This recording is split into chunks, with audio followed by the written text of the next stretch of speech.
오늘 아침 우리가 함께 묵상할 말씀 구약성경 요나서 말씀입니다. 요나서 3장 우리 3절부터 5절 구약성경 1289페이지입니다. 요나서 3장 3절부터 5절 말씀 우리 함께 같이 봉독하도록 하겠습니다. 요나가 여호와의 말씀대로 일어나서 니느웨로 가니라. 니느웨는 사흘 동안 걸을 만큼 하나님 앞에 큰 성읍이더라. 요나가 그 성읍에 들어가서 하루 동안 다니며 외쳐 이르되 40일이 지나면 니느웨가 무너지리라 하였더니 니느웨 사람들이 하나님을 믿고 금식을 선포하고 높고 낮은 자리에 막론하고 굵은 배 옷을 입은지라. 아멘. 여러분 평양 대부흥운동 잘 아시죠? 1900년대 초 우리나라 이 조선 시대는 격변의 시대였습니다. 나라는 일제 침략과 또 일사늑약으로 인해서 기울어져 가고 있었고요. 그리고 교회도 선교사들이 들어온 지 얼마 안 되는 그런 상황이어서 형식적인 신앙과 또 영적 침체로 인해서 자유롭지 못했던 그런 시대였습니다. 그렇게 이제 소망이 없어 보이던 1907년 1월에 평양 장대현 교회에서 열리는 사경회의에 전국에서 많은 성도들이 영적인 갈급함을 안고 모여들었습니다. 그런데 사경회의에 왔고 영적인 갈급함을 안고 왔으면은 은혜를 받아야 되고 그곳에 성령이 임해야 되는데 왠지 이상하리만큼 냉랭하고 차갑고 그리고 무거운 분위기가 감돌았다고 합니다. 기도가 막힌 것 같았고요. 그리고 은혜의 문이 닫힌 것만 같았습니다. 그러던 중에 집회 마지막 날에 놀라운 반전이 일어납니다. 길선주 장로님이라는 분이 갑자기 벌떡 일어나더니 이곳 단상에 올라오셨어요. 단상에 올라오셔서 눈물을 흘리면서 회개를 하면서 자신이 감추어졌던 그 죄를 고백하기 시작합니다. 여러분, 나는 아간과 같은 그런 죄인입니다. 내 친구가 죽으면서 나에게 맡겨줬던 재산 가운데 내가 $100를 가로쳐서 제 주머니에 착복했습니다. 나는 이 죄를 회개합니다. 내가 내 친구를 배신하고 그 돈을 훔쳤습니다. 내일 아침에 그 돈을 당장 그 미망인에게 내가 돌려주겠습니다. 길선주 장로님이 이렇게 솔직한 회개를 하고 자신의 죄를 고백한 것이 바로 은혜의 마중물이 되었습니다. 그 순간에 성령의 강력한 인재가 평양 장대현 교회에 임했고요. 여기저기서 성도들이 죄를 고백하면서 거꾸러지기 시작했습니다. 의사는요, 나는 이렇게 비싼 싸구려 약을 주면서도 비싼 약값을 받았습니다. 이렇게 자백을 했고요. 그리고 또 관리들은요, 자기가 뇌물을 착복한 것을 회개했습니다. 주여, 나도 죄인입니다. 여기서도 죄인이요, 저기서도 죄인이요, 막 이런 회개의 운동과 통곡과 자복이 일어났던 것입니다. 그 은혜가 얼마나 컸는지 그냥 교회에서 끝난 것이 아니라 집회가 끝난 다음에 어떤 술집에는요, 주인장이 은혜를 받았기 때문에 오늘부터 술을 팔지 않습니다, 이런 팻말이 술집에 붙었고요. 그리고 또 길거리에서는 원수되었던 이웃들이 서로 껴안고 울면서 회개하고 서로 화해하는 그런 무브먼트가 일어나기 시작했습니다. 도시 전체가 완벽하게 완전히 뒤바뀌는 영적 대변혁, 그렇게 1907년 평양 대부흥운동은 시작되었던 것입니다. 무서운 심판과 절망의 그늘 아래에 있던 우리나라 이 민족의 운명을 바꾼 것은 어떤 정치적인 혁명이나 군사적인 힘이 아니었습니다. 하나님 앞에 철저하게 엎드린 한 사람의 진실된 회개, 그리고 그로 인해서 확산된 이 공동체의 회개였습니다. 회개가 임할 때에 심판의 안개가 걷히고 그리고 소망의 빛이 우리나라에 비춰들기 시작했던 것입니다. 오늘 우리가 읽은 본문 이 요나서 3장은요, 평양 장대현 교회에 그 있었던 이 회개보다 훨씬 더 거대하고 상상을 초월하는 놀라운 회개의 역사, 즉 하나님의 뜻을 돌이키는 회개의 기적이 기록되어 있습니다. 자, 오늘 본문은 요나가 하나님의 두 번째 부르심을 받고 일어나는 장면부터 시작합니다. 요나서 1장에는 요나가 어땠습니까? 하나님의 명령을 거역하고요, 그리고 다시스로 도망을 합니다.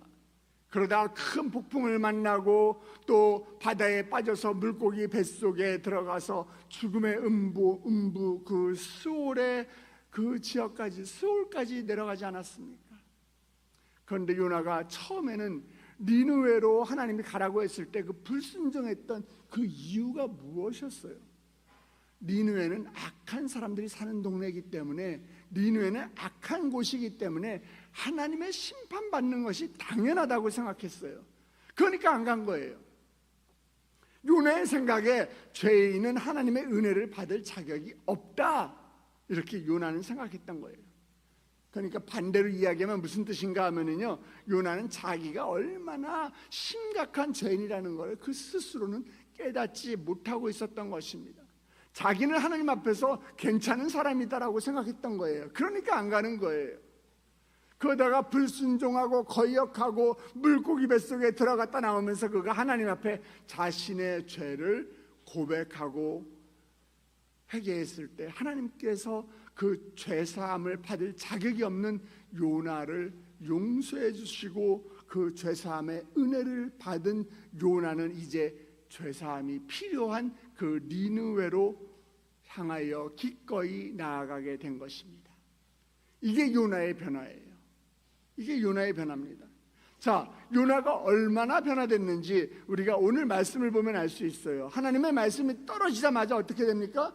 요나는 복정에서 일어나서 니느웨로 향합니다. 자, 우리 3절 말씀 같이 읽어주시겠습니까?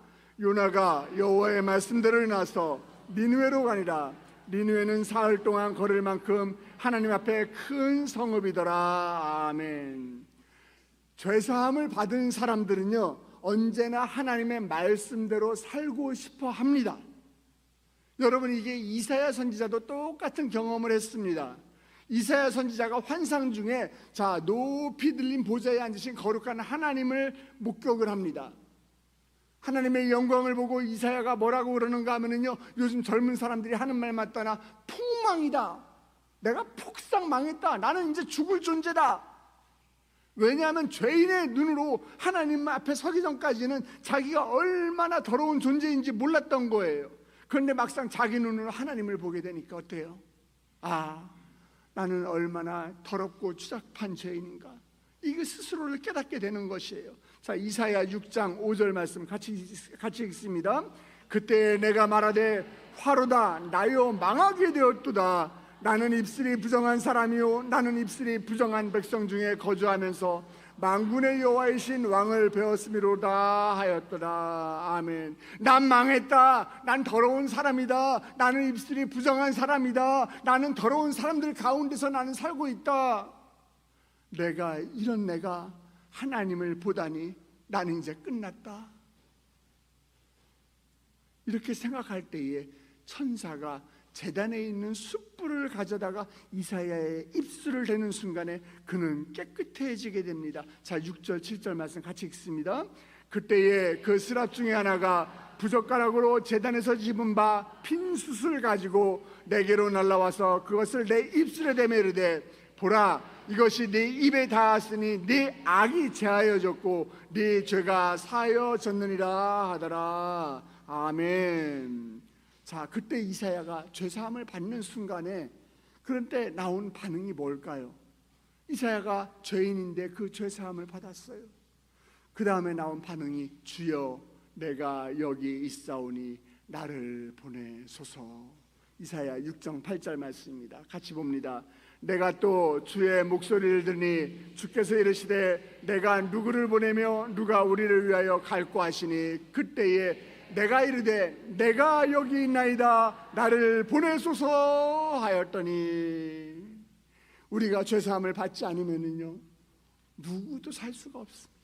누구도 살 수가 없습니다. 너무 고통스러워요. 너무 힘들어요. 그래서 우리는 날마다 회개해야 하는 것입니다. 죄사함을 받아야 하는 거예요.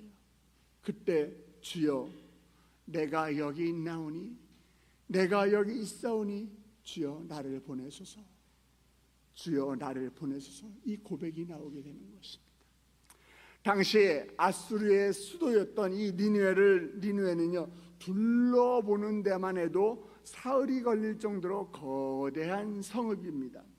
역사학자들의 기록에 의하면 당시 니느웨는 성벽의 높이만 하더라도 20m, 30m 되는 아주 큰 성이었어요. 이 성벽 위에는 이 마차가 4대가 동시에 이렇게 달릴 정도로 이 고속도로처럼 넓은 도로가 있을 정도로 이 성벽이 두꺼웠다라는 거예요. 아주 견고하고 웅장한 대도시였습니다. 뿐만 아니라 니느웨는 당시 고대 근동 지방을 공포로 몰아넣었던 아주 잔인하고 아주 교만하기 짝이 없는 그런 아수르 제국의 심장부였습니다.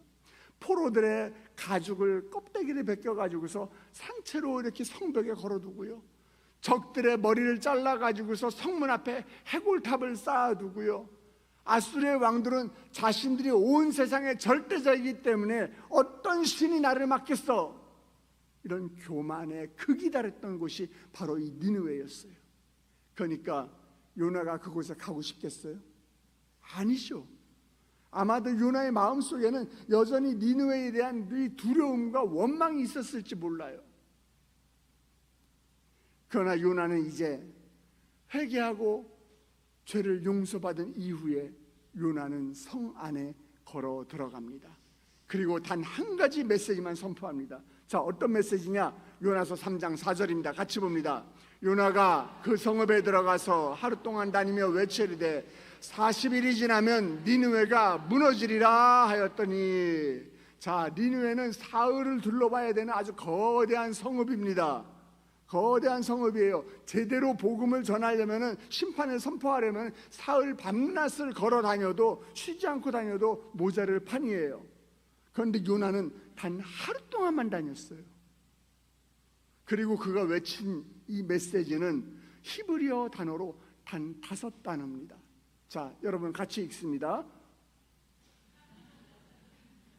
네, 히브리어는 오른쪽부터 읽는 겁니다.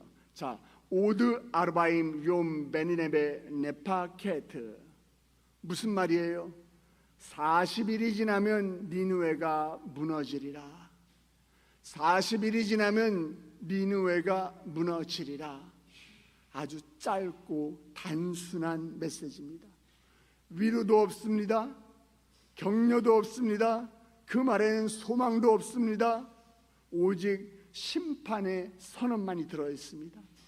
어쩌면 요나는, 그래, 너희 어디 한번 당해봐라, 너희 어떻게 한번 망해봐라, 이런 마음으로 그냥 의무감에 한마디 툭 이렇게 던지면서 40일 지나면 너네 망한대, 그냥 이러면서 걸어갔을지도 모르겠습니다. 여기서 우리가 중요한 질문을 하나 던져야 돼요.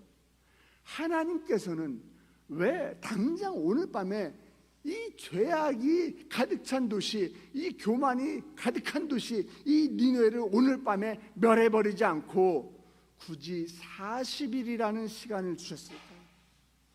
하늘에서 당장 불벼락이 내려와가지고서 니느웨를 멸망시켜도 어떤 누구도 그곳에 대해서 불만을 제기하지 않을 그런 도시에 이 하나님께서는 왜 40일이라는 시간을 주셨냐는 거예요. 이 40일은요, 이 D-40 심판의 카운트다운이 아니라 하나님께서 니느웨에게 주신 마지막 기회의 시간이자 은혜의 초대장이었던 것입니다. 하나님의 본심은 무엇이냐? 하나님께서는 니느웨를 망하게 하고 니느웨를 멸망시키는 것이 아니라 그들이 심판의 경고를 듣고 가슴을 치면서 회개하면서 돌이키는 것에 하나님의 마음이 있었기 때문에 그런 것입니다. 하나님이 진정으로 원하셨던 것은 니느웨의 멸망이 아니었습니다. 니느웨 백성들이 심판의 경고를 듣고 하나님께 돌이키는 것, 바로 이 회개를 하나님께서는 원하셨던 것이에요. 하나님은요, 우리 하나님은 사랑과 긍휼이 풍성하기 때문에 죄인이 회개하고 돌이키면 당신의 심판의 뜻마저도 돌이키시는 하나님이신 것입니다. 아멘. 그렇기 때문에 요나가 무미건조하게 외치는 40일이 지나면 하나님이 40일이 지나면 니느웨가 멸망하리라, 니느웨가 무너지리라, 이 소리 가운데 니느웨를 향해 타오르는 하나님의 애끓는 그 사랑의 음성, 제발 나에게 돌아와라 니느웨야, 죄의 자리에서 어서 돌이켜라, 이 하나님의 음성의 소리가 울려 퍼지고 있었던 것입니다. 그런데 이 짧은 이 경고의 메시지가 니느웨 성에 떨어졌을 때 인류 역사상 가장 놀랍고 영광스러운 반전이 일어납니다.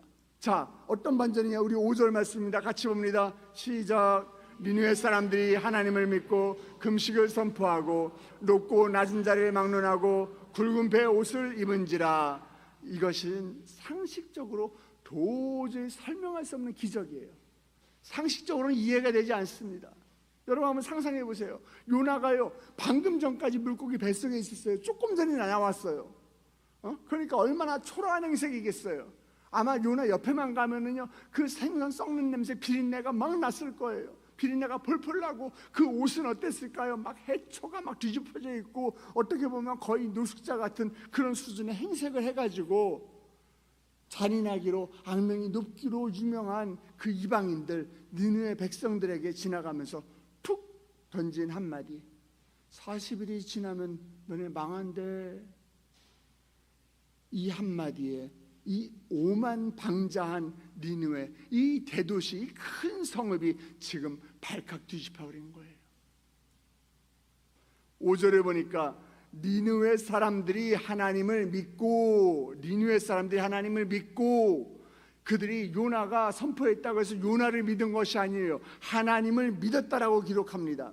하나님의 말씀을 믿었습니다. 그리고 자신의 죄를 인정했습니다. 니느웨 사람들은 변명하지 않았습니다. 합리화시키지 않았습니다. 다른 사람 탓하지 않았습니다. 하나님 말씀 앞에 자신을 내려놓았습니다. 이것이 회개예요. 이것이 회개입니다. 회개는 단순히 눈물 뚝뚝 흘린다고 회개가 아니에요. 후회하는 것도 아닙니다. 하나님 말씀 앞에서 내 죄를 인정하고 고백하고 하나님께로 방향을 내가 다시 유턴해서 돌아가는 것이 바로 회개예요. 하나님 말씀에 대한 믿음이 생기니까 니느웨 백성들은 어떻습니까? 아주 즉각적인 반응이 나타났습니다. 높고 낮은 자를 막론하고 굵은 베옷을 입은지라.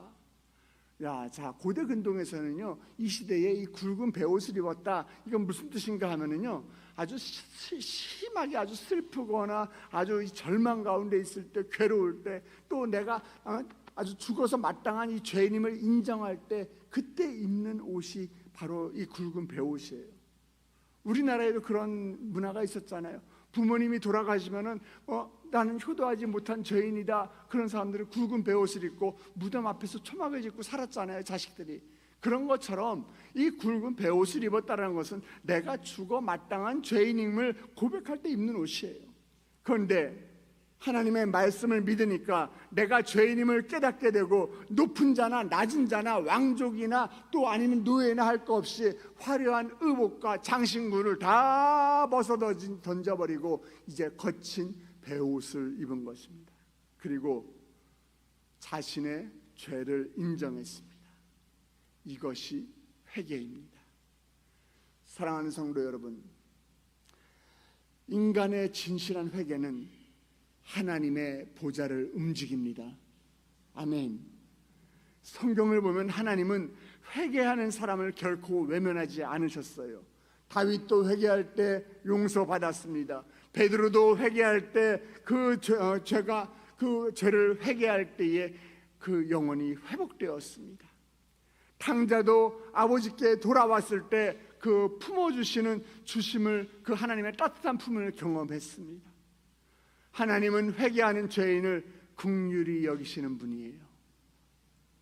그래서 하나님은 심판의 말씀을 하실 때 그때도 언제나 회개의 길을 함께 열어두고 계시는 것이에요. 우리가 죄의 자리에 머물며 고집 피울 때는 하나님은 심판의 엄한 그 심판주가 되시지만은, 우리가 가슴을 찢고 주님 앞에 바짝 엎드릴 때에 그때 하나님은 기다렸다는 듯이 심판의 길을 거두어 주시고 사랑의 품에 안아주시는 자비로운 아버님이 되시는, 자비로운 아버지가 되시는 줄 믿으시길 주님의 이름으로 축원합니다. 요나가 던진 이 40일, 이 40일도 마찬가지예요.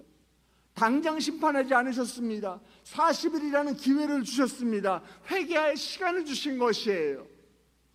여러분, 오늘 우리는 요나서에 나타난 이 요나서에 기록되어 있는 이 거대한 회개 사건을 통해서 우리 자신을 정직하게 돌아보아야 하는 것이에요. 여러분의 모습을 돌아보십시다. 저의 모습을 한번 돌아보십시다. 하나님께서 우리를 즉시 심판하지 않고 우리에게 기회를 주시는 이 이유 무엇일까요? 오늘도 우리에게 말씀을 듣게 하시고, 오늘도 예배의 자리에 나오게 하시고, 오늘도 우리가 살아있게 하시고, 눈을 떴는데 우리가 아직도 숨을 쉬게 하시고, 그 이유가 무엇인가? 우리가 있는 그 자리에서 하나님께서는 돌아오기를 원하세요. 죄의 자리에서 일어나라, 어서 내게 돌아오라. 하나님은 우리를 향해서 지금도 외치고 계시는 것입니다. 문제는 죄가 아니에요. 회개하지 않는 죄가 문제입니다. 회개하지 않는 죄가 문제예요. 실수가 문제가 아닙니다. 돌이키지 않는 완고함이 문제입니다. 하나님은 완벽한 사람을 찾으시는 것이 아닙니다. 돌이키는 사람을 하나님은 찾으시는 것이에요. 니느웨를 살린 것은 강한 군대가 아니었습니다. 높은 성벽도 아니었습니다. 경제력도 아니었습니다. 오직 회개였습니다. 오직 회개였어요. 요나가 외친 40일이 지나면 무너지리라. 이 경고는 니느웨 사람들을 예수 그리스도의 구원의 은혜로 인도하는 율법의 몽학선생과도 같았던 것입니다. 그 심판의 메시지가 있었기 때문에 그들은 회개한 것이고 그들은 설 길을 찾은 것이에요. 한 도시의 운명이 회개로 바뀌었고 하나님의 진노가 긍휼하심으로 바뀌었던 것입니다. 오늘날 우리에게도 동일한 경고의 메시지가 울려 퍼지고 있습니다. 여러분의 삶을 정직하게 들어보시기 바랍니다. 혹시 여러분의 가정에, 건강에, 사업에 혹은 영적인 삶의 위기와 경고의 신호가 켜지지 않았습니까? 기도가 막히고 예배의 감격이 사라지고 삶의 도처에서 예기치 못한 환난과 폭풍이 밀려오고 있지는 않는가요? 기억하십시오. 그건 하나님이 저와 여러분을 버렸다는 증거가 아니에요. 여러분을 파멸시키겠다는 심판의 시작이 결코 아닙니다. 오히려 그것은 니느웨에게 40일의 시간을 주셨던 것처럼 지금 당장 내게로 돌아와라, 당장 내게 돌이켜라, 내 마음을 돌이키시는 회개의 자리로 나오라고 말씀하시는 그 하나님의 간절하고도 애끓는 사랑의 신호, 은혜의 사인인 줄 우리는 알아야 하는 것이에요. 오늘 하나님께서는 우리에게 질문을 하십니다. 너는 돌이킬 준비가 되었니? 혹시 하나님보다 내가 더 사랑하는 것이 있습니까? 혹시 내가 내려놓지 못한 죄가 있습니까? 혹시 계속 미루고 있는 그 순종이 있습니까? 지금은 은혜의 때입니다. 지금은 회개할 때입니다. 지금은 하나님께 돌아갈 때입니다. 회개는 과거를 후회하는 것이 아니라 하나님께 돌아오는 것입니다. 그리고 하나님께 돌아오는 사람에게 하나님은 언제나 은혜를 베푸십니다.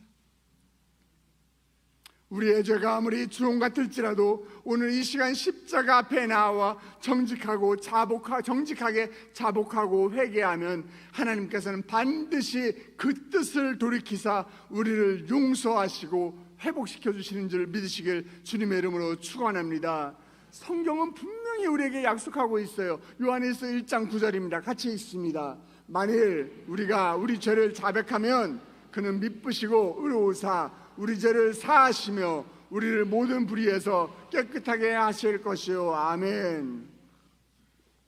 우리 하나님은요, 우리가 얼마나 큰 죄를 저질렀느냐, 이것보다 우리가 지금 그 죄를 가지고 주님 앞에 나아가 무릎을 꿇느냐, 여기에 더 관심을 가지고 계세요. 심판의 진노를 끄고 하나님의 축복을 받는 유일한 열쇠는 오직 우리의 진실한 회개밖에 없습니다. 딱 하나예요. 우리가 회개해야 하는 것입니다. 오늘 니느웨처럼 하나님 앞에 우리 진실하게 회개합시다. 우리의 수문제, 우리의 교만, 우리의 불순종, 음란하고 거짓을, 이 모든 우리의 마음의 쓴뿌리들, 악한 것들을 다 십자가 앞에 쏟아 놓으시기 바랍니다. 그럴 때 하나님의 심판의 경고가 변하여 하나님의 긍휼과 회복을 경험하는 저와 여러분 되시길 주님의 이름으로 축복합니다. 함께 기도하시겠습니다. 자비로운 하나님 아버지, 우리를 세상 가운데서 구원해 주시고 주님의 자녀 삼아 주심에 하나님 감사를 올려드립니다. 죄악과 교만으로 가득하여서 당장 멸망받아 마땅한 니느웨 백성들이 굵은 베옷을 입고 제 위에 앉아 눈물로 엎드렸을 때에 심판의 뜻을 돌이키시고 재앙을 거두셨던 것처럼 하나님, 이 시간 하나님의 말씀 앞에 우리 자신을 정직하게 돌아보기를 원합니다. 하나님, 이 시간 요나의 선포를 통해서 니느웨를 부르셨던 이 영적인 경고의 음성이 오늘 나의 심령을 찌르는 음성이 되게 하여 주시옵소서. 죄를 숨기거나 변명하지 않게 하여 주시옵시고 진실한 회개로 주님께 돌아오게 하여 주시옵소서. 우리에게 니느웨에게 40일의 시간을 주셨던 것처럼 우리에게 아직도 기회를 주시고 은혜의 날을 허락하신 그 주님의 사랑을 우리가 기억하며 회개하는 자에게 베푸시는 하나님의 긍휼하심과 회복을 경험하는 저와 우리 성도들 될 수 있도록 주여 축복하여 주시옵소서. 이른 아침 주의 전을 찾으며 빈소로 나오지 아니하고 주님께 올려드리는 귀한 예물이 있습니다. 10의 1조를 올려드리고 감사의 예물을 올려드리며 1,000번째 예물 또 주정헌금을 주님께 올려드립니다.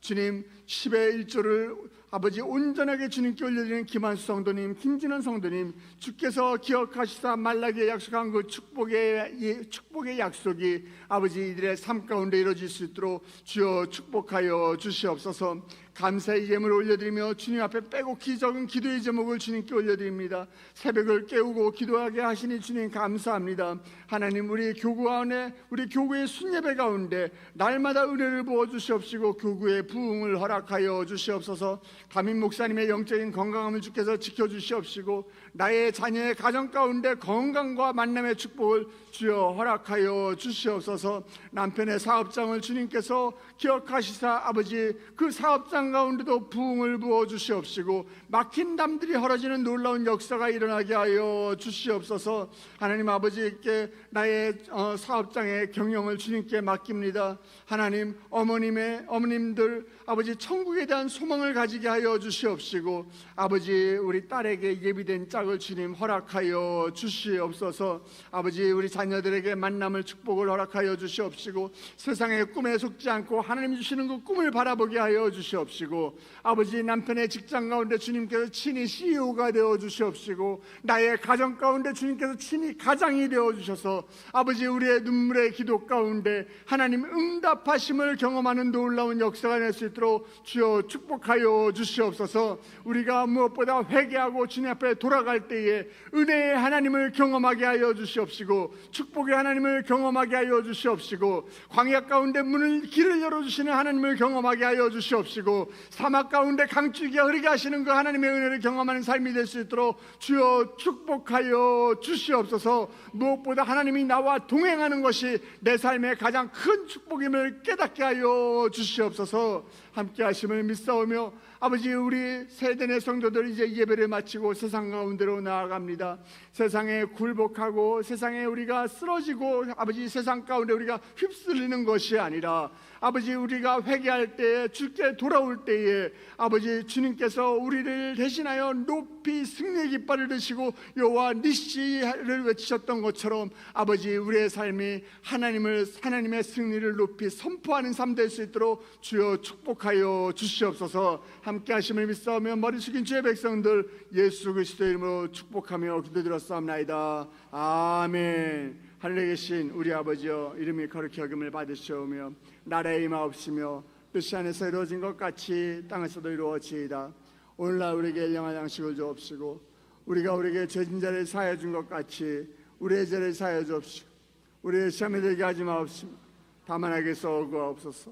대개 나라와 권세와 영광의 아버지께 영원히 있사옵나이다. 아멘. 이 시간에 오늘 우리에게 주신 말씀을 붙들고 기도의 자리로 나아가기 원합니다. 하나님, 나의 죄를 이 시간 십자가 밑에 내려놓습니다. 나의 숨은 죄, 교만, 불순종, 음란, 거짓, 하나님 나의 모든 죄들을 주님 앞에 진실하게 내려놓고 회개하오니 주여 용서하여 주시옵소서. 주여 우리의 영혼이 다시 주님 앞에 돌아올 수 있도록 주여 우리를 품어 주시옵소서. 이 시간에 우리 진실하게 주님 앞에 회개의 자리로 나아가기 원합니다. 그 전에 우리가 몸담고 있는 우리 세된 교회와 주님께서 피로 값주고 세우신 우리 교회와 담임 목사님을 위해서 기도해 주시기 바랍니다. 우리 세된 교회 이제 6.25 참전용사 우리 보훈음악회가 남아 있습니다.